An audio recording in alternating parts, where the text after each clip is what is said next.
श्री स्वामी समर्थ तुमच्या सर्वांचं माझ्या यूट्यूब चॅनलवरती अगदी मनापासून स्वागत करते।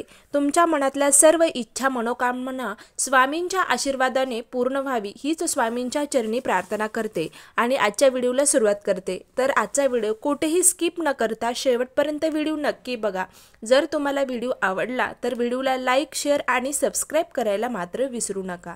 तर आज आहे 22 ऑगस्ट, आज आहे पिठोरी अमावस्या। या अमावस्येचे खूप महत्त्व मानले जाते। या दिवशी केलेले पितरांसाठी दर्पण सेवा खरंच खूप फळाला येतात आणि आपलं दुर्भाग्य नाहीसे होते। या दिवशी आपल्या मुलांच्या उज्ज्वल भविष्यासाठी देखील आपण सेवा करू शकतो। त्याचबरोबर आपल्या पितरांसाठी सुद्धा सेवा केली जाते। देवी पार्वतीची देखील या दिवशी सेवा केली जाते। महिन्याला प्रत्येक महिन्याला एक अमावस्या येते, विशेष असं महत्त्व असतं जे आपण या दिवशी काही सेवा उपाय करून ते आपल्या मनातल्या सर्व इच्छा मनोकामना पूर्ण होत असतात। तर आज आहे पिठोरी अमावस्या। या दिवशी आपल्याला एक सेवा करायची आहे जेणेकरून आपल्या सर्व इच्छा मनोकामना पूर्ण होतील। कोणतीही इच्छा पूर्तीसाठी घरातल्या महिला आपल्या सुख संसारासाठी, घरात लक्ष्मी राहावी, घरात सुख नांदावं, आनंद ऐश्वर्य लाभावं याच्यासाठी आपण उपाय करत असतो।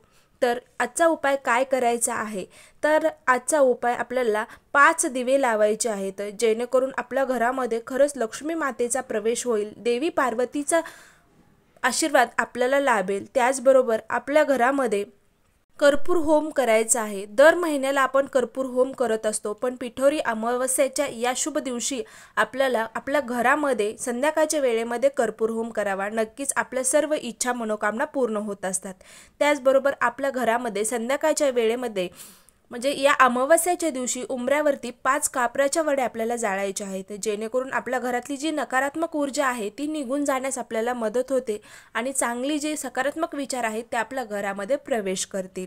त्याचबरोबर कुंकुमार्जन देखील आपण या दिवशी संध्याकाळी करू शकतो। तर आता बघू आपल्याला दिवे कशा प्रकारे लावायचे आहेत। 5 कणकीचे दिवे आपल्याला तयार करायचे आहेत।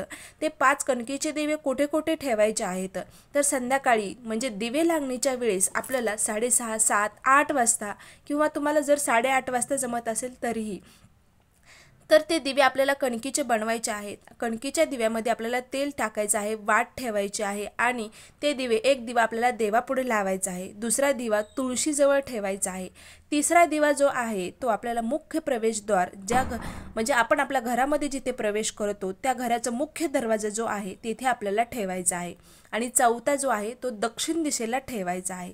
5वा जो आहे घरामध्ये ईशान्य कोपरा जो असतो, आपल्या घरातला ईशान्य कोपरा जो आहे त्या ठिकाणी आपल्याला 5वा कणकीचा दिवा ठेवायचा आहे आणि दिवे प्रज्वलित करून आपल्याला तिथे ठेवायचे आहेत जेणेकरून आपल्यावरती देवी पार्वतीचा आशीर्वाद राहील। त्याचबरोबर 64 योगिनीची पूजा देखील करायची खूप महत्त्व आहे। या दिवशी आपण 64 योगिनीची जर पूजा केली तर नक्कीच आपल्या सर्व इच्छा मनोकामना पूर्ण होतील।